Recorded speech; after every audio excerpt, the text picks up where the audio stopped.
विष अमृत एक खेल खेलते थे हम लोग बचपन में, और उसी के जैसा एक और खेल खेलते थे, उसको अंग्रेजी में हम सब बच्चे, हमारी उम्र के बच्चे खेलते थे, आपकी तो पता नहीं, हमारी उम्र के बच्चे खेलते थे स्टैचू। उसमें क्या 10 तक गिनती गिनो, 1 2 3 4 10 तक गिनो, और वो बालक ऐसे आंख बंद करके 10 तक गिनती गिनता था, तो पीछे उसके सब मित्र लोग अलग अलग आकृति बनाते थे, और जैसे ही 10 पूरा होता था वो पीछे मुड़ के देखता था तो सब स्थिर हो जाते थे, कोई ऐसे हो गया, कोई ऐसे हो गया, कोई ऐसे हो गया, सब अपनी आकृतियां बना करके स्थिर हो जाते। अब जिसने 10 तक गिनती गिनी उसका काम है, बोले क्या, ये जितने लोग मूर्ति बने हैं इनको हंसाओ, बिना छुए इनको चलाओ, इनके हाथ पांव डुलाओ। मुझे लगता है ठाकुर जी भी हमारे साथ वही खेल खेलते हैं। हम 9 तक गिनती गिनते हैं, 9 महीना मातृ गर्भ में रहते हैं, और जैसे ही 9 महीना बाद प्रकट होते हैं सो ठाकुर जी स्थिर हो जाते हैं। बोले अब तू मुझे भजन के माध्यम से, कथा के माध्यम से, कीर्तन के माध्यम से, सेवा के माध्यम से, परिक्रमा के माध्यम से, कैसे भी करके मुझे चला के दिखा। और एक और बात, अगर तुमने मूर्ति बने हुए उस व्यक्ति को हिला डुला नहीं पाए तो हार आपकी है। ये मूर्तिमंत खड़े हैं पर मीराबाई ने इनको चला दिया। ये मूर्तिमंत खड़े थे पर गोस्वामी तुलसीदास जी ने इनको हंसा दिया। ये मूर्तिमंत खड़े थे पर सूरदास जी ने अपने पदों से इनको रुला दिया। नरसिंह मेहता ने इनको नचा दिया। पर हम आप सब लोग आज तक इतनी उम्र निकल गई हमारी, आज भी ऐसे ही खड़े हैं। इसका मतलब हम हार रहे हैं, हमारी हार हो रही है, ये आज तक सचल नहीं हो पाए। ये चैतन्य ही हैं पर जड़ता का खेल खेल रहे हैं हमारे साथ में। और मानो हमें कहते हैं कि तुम कर सको तो मुझे चला के दिखाओ, मुझे डुला के दिखाओ, तुमको चैलेंज है। पर इनकी जीत हो रही है, इनकी विजय हो रही है, ये जीतते ही जा रहे हैं और हम हारते जा रहे हैं। आज तक इतना समय निकल गया, अभी तक भी इनको चला फिरा नहीं पाए। नरसिंह मेहता ऐसे कीर्तन में तल्लीन रहते थे। उनके पिताजी का श्राद्ध होना था, नरसिंह मेहता जी के बड़े भाई ने घर से निकाल दिया था नरसिंह मेहता जी को। तो नरसिंह मेहता जी बोले बड़े भैया ने तो निकाल दिया, तो मैं अपने पिता का श्राद्ध स्वयं कर लेता हूं। नरसिंह मेहता अपने कुल पुरोहित के पास गए तो कुल पुरोहित बोले कि भैया आपने तो तुम्हारे बड़े भैया को बोल दिया कि हम सब तो उनके घर जाएंगे प्रसाद पाने। सब लोग ध्यान से सुनना, और एक बात बोलूं, एक पुण्य का काम और है इस जगह पे कथा सुनना। अगर बगल वाला सो जाए तो कोहनी मार के उठा दो, बहुत बड़ा पुण्य मिलेगा आपको। अभी तक कोई सोया नहीं है, अभी तक तो सब बढ़िया ही है, पर यहाँ की हवा ऐसी है, यहाँ पे अभी भी ठंडक है, अभी भी बहुत बढ़िया माहौल है, यहाँ पे शुद्ध वायु चल रही है, आसपास पूरा जंगल प्रदेश है, और सुबह सुबह की कथा है। बाल भोग करके निद्रा आना स्वाभाविक होगा, इसलिए बगल वाला सोवे तो आप पूरी ताकत से कोहनी मार के उसको उठा सकते हो। उसको लग जाएगी तो भी आपको दंड नहीं मिलेगा, आपको पुण्य मिलेगा, आपने उसको सोते हुए को उठाया है। इसलिए कोई सो जाए तो उसको उठा देना। हाँ, तो नरसिंह मेहता, बहुत ध्यान से सुनिएगा, भाई ने घर से निकाल दिया, कुल पुरोहित के पास गए तो कुल पुरोहित जन भी सब बड़े चिढ़ते थे। ब्राह्मण जन भी, ये नागर वंशीय ब्राह्मण थे तो ब्राह्मण भी इनसे बड़े चिढ़ते थे। क्यों? बिना वेद शास्त्र पढ़े, बिना कुछ भजन, बिना कुछ विद्वत्ता की बात किए इतनी भीड़ क्यों लगी रहती है नरसिंह मेहता के पास, इसलिए वो भी जलते थे।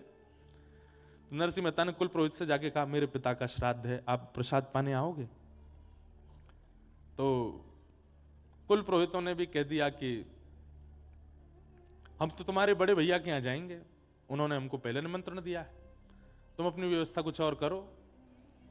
तो नरसिंह मेहता बेचारे ढूंढने लगे मेरे यहां कौन ब्राह्मण आएंगे। किसी अन्य ब्राह्मण के पास गए तो उसने मन में विचार किया कि नरसिंह मेहता को इतनी बड़ी व्यवस्था बता दो कि अपने आप मना कर दे। क्या व्यवस्था बताई? बोले कि देखो नरसिंह, तुम्हारी छवि जो है वो पूरे जूनागढ़ में खराब हो गई है, पिता का श्राद्ध है और छवि बनाने का भी एक बढ़िया समय है। तो बोले क्या करना है?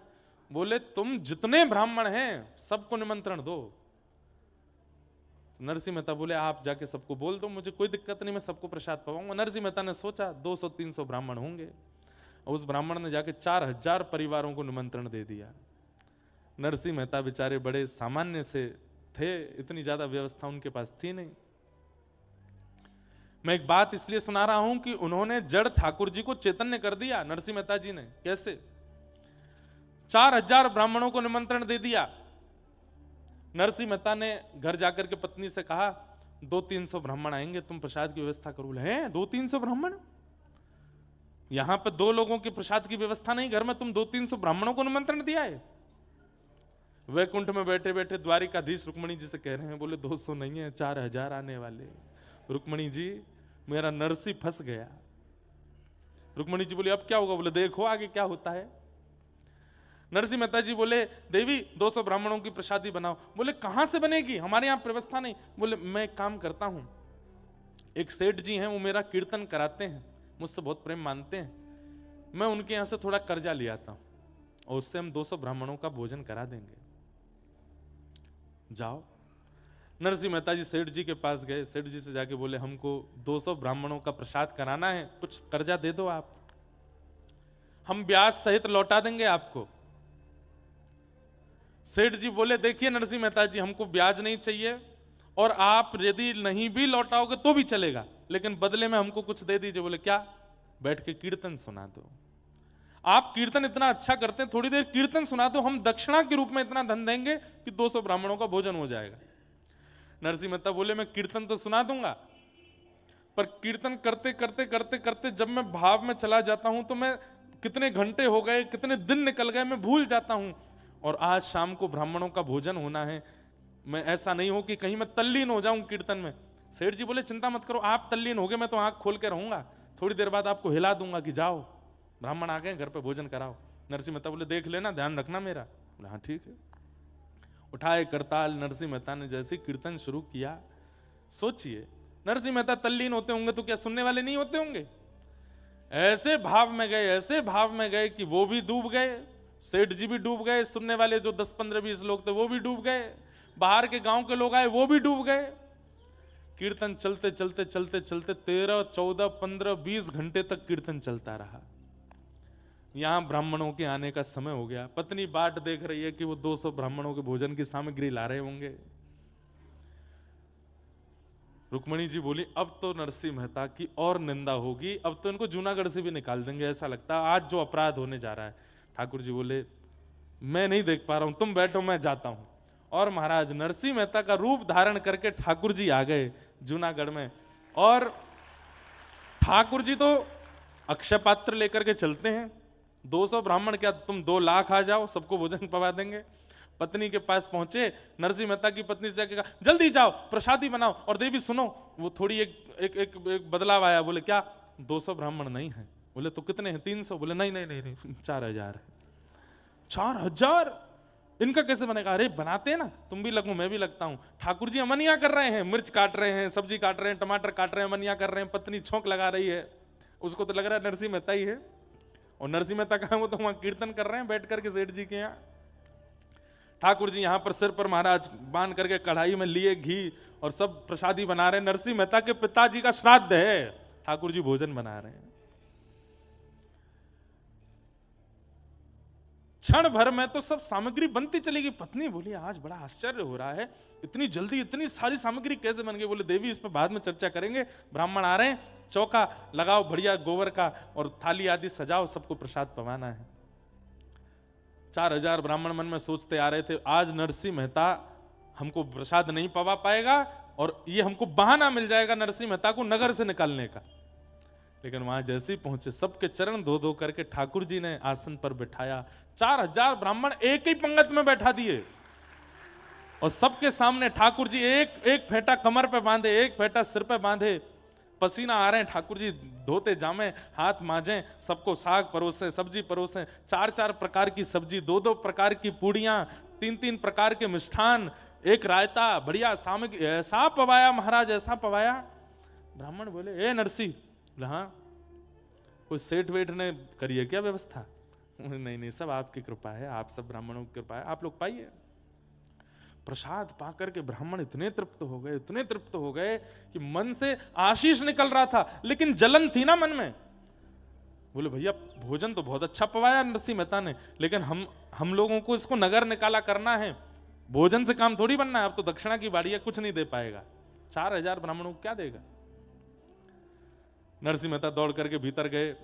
ठाकुर जी थे, नरसिंह मेहता थोड़ी थे। पत्नी से कहा देवी चलो दक्षिणा बांटें। बोले क्या देंगे दक्षिणा में? बोले सब व्यवस्था है, चिंता मत करो। एक बैलगाड़ी भरी रखी थी, कपड़ा हटाया, उस पर छोटी छोटी पोटलियां थी, पत्नी को देते जाओ। बोले तुम बांटती जाओ सबको। बोले इसमें है क्या? बोले कुछ नहीं है, तुम देते जाओ। पत्नी ने धीमे से पोटली खोल के देखी तो हर पोटली में 12-12 सोने की मोहर और 4000 ब्राह्मणों को बंटवाई। ब्राह्मण भी पोटली हाथ में लें तो हे नरसिंह क्या पत्थर भर के दिए हैं क्या? नहीं नहीं, सब आपकी कृपा है, आपका अनुग्रह।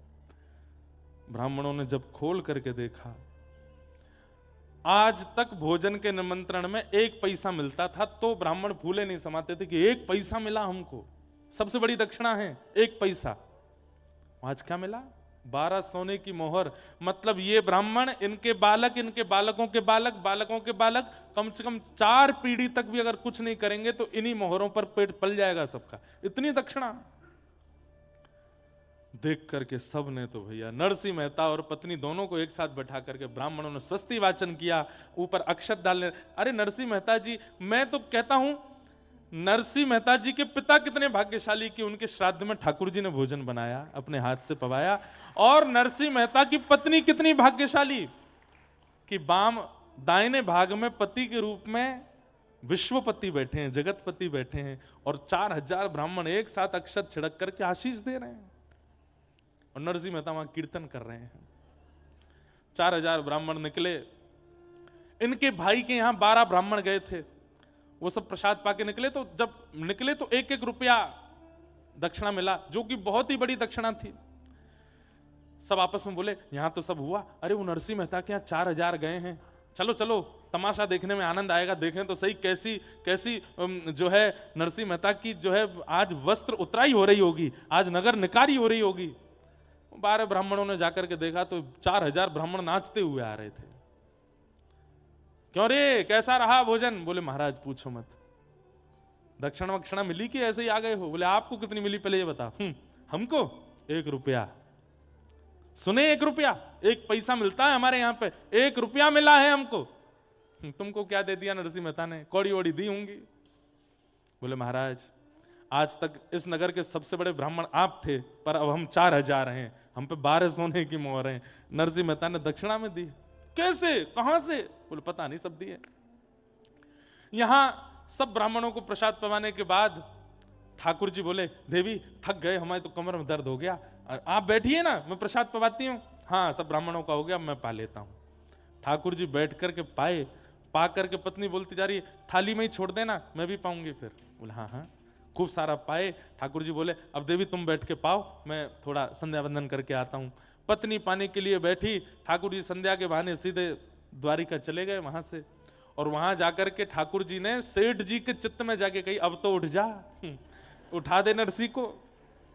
सेठ जी की आंख खुली, नरसिंह जी, नरसिंह जी। बोले जी क्षमा कर दीजिए, बहुत बड़ा अपराध हो गया। बोले क्या हो गया? बोले आपको कीर्तन करते करते बहुत समय हो गया, श्राद्ध। बोले कितने, 2-4 घंटे ज्यादा हुए? नहीं नहीं 24 घंटे हो गए। नरसिंह मेहता बोले अब तो जाने से कोई फायदा नहीं, आप ही चले जाना, मेरी पत्नी कहाँ है उसको ढूंढ के भेज देना, ब्राह्मणों ने बहुत बुरा हाल किया होगा, घर वर जला दिए होंगे हमारे। तो सेठ जी बोले मैं संग चलता हूं ना, एक बार चल के देख लें क्या है। धीमे धीमे डर डर के नरसिंह मेहता अपने घर जा रहे हैं। घर के बाहर जाकर के देखा तो आंगन में बैठ करके पत्नी प्रेम से प्रसाद पा रही थी। नरसिंह मेहता गए, देवी तुम प्रसाद पा रही हो, सब ठीक है, घर वर जला तो नहीं, तुमको किसी ने मारा पीटा तो नहीं? अरे क्या, कौन मारेगा, प्रसाद पानी दीजिए थोड़ा प्रेम से। तुम प्रसाद पा रही हो, पिताजी का श्राद्ध नहीं हुआ, ब्राह्मण आए थे क्या, कुछ कहा तो नहीं? कैसी बात करते हैं, संध्या करने गए थे, हाथ पांव धोने गए थे, पूरी याददाश्त धो के आए हो क्या? सब कर गए ब्राह्मण भोजन, 4000 ब्राह्मण आए थे, क्या बढ़िया, सब आनंद से हुआ, देखो अब ये प्रसाद। नरसिंह मेहता बोले क्या कह रही हो तुम? बोले आप ऐसे आश्चर्य में पूछ क्यों रहे हो? नरसिंह मेहता जी ने सब सत्य बताया। बोले देवी मैं 24 घंटे बाद आया हूं, मैं कीर्तन करने गया था, 24 घंटे तक मैं नहीं आया था, यहां 24 घंटे में क्या हुआ मुझे बताओ। पत्नी के नेत्र सजल हो गए। बोले आप नहीं थे? बोले ना। सब्जियां कौन काट रहा था भीतर? फेंटा बांध करके, सिर पर स्वापा बांध के, बार बार मेरे से हाथ से कढ़ाई छीन करके कौन चला रहा था? रबड़ी को, रायते को किसने बनाया? सब ब्राह्मणों को, 4000 ब्राह्मण आए थे, सबको 4000 आए थे। बोले हाँ, सबको प्रसाद पवाया, 12-12 सोने की मोहर दी। आप नहीं थे तो कौन थे? नरसिंह मेहता के नेत्र सजल हो गए। बोले देवी तुम्हारे चरण कहाँ है, मैं प्रणाम कर लूं? मेरे द्वारिकाधीश आए थे, मैं नहीं था, मेरे नाथ आए थे। मुझे बस ये बता दो वो कहां बैठे थे, कहां चले थे, उनकी चरण रज होगी, मैं उसी को माथे से लगा लूं। पत्नी बता रही है यहां चले थे। नरसिंह मेहता लेट लेट करके उस स्थान को प्रणाम करते हैं, द्वारिकाधीश को पुकार रहे हैं, नाथ क्यों किया आपने ये सब, क्या आवश्यकता थी?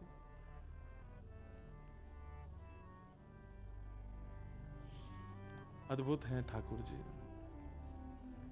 नरसिंह मेहता के सब भाव करके गए। ये बात मैं क्यों कह रहा हूं? हमारे लिए आज भी वो जड़ ही हैं, पर नरसिंह मेहता थे जिनके लिए वो चैतन्य हो गए। मीराबाई थी जिनके लिए वो चैतन्य हो गए। सक्कूबाई थी जिनके लिए वो चैतन्य हो गए। चैतन्य आज भी होने को तैयार बैठे हैं, पर मेरी और आपके भजन में, भाव में, स्वभाव में सामर्थ्य नहीं बची है उनको चैतन्य करने की, इसलिए आज भी जड़वत बैठे। हम लोग कभी सेवा करते हैं, हमारे लड्डू गोपाल लुढ़क जाते हैं, हाथ से धरती पर गिर जाते हैं, उन्हें चोट नहीं लगती होगी? लगती है, पर हमारे अंदर जड़ बुद्धि है, हमारी जड़ भावना है, इसलिए वो जड़ ही रहते हैं।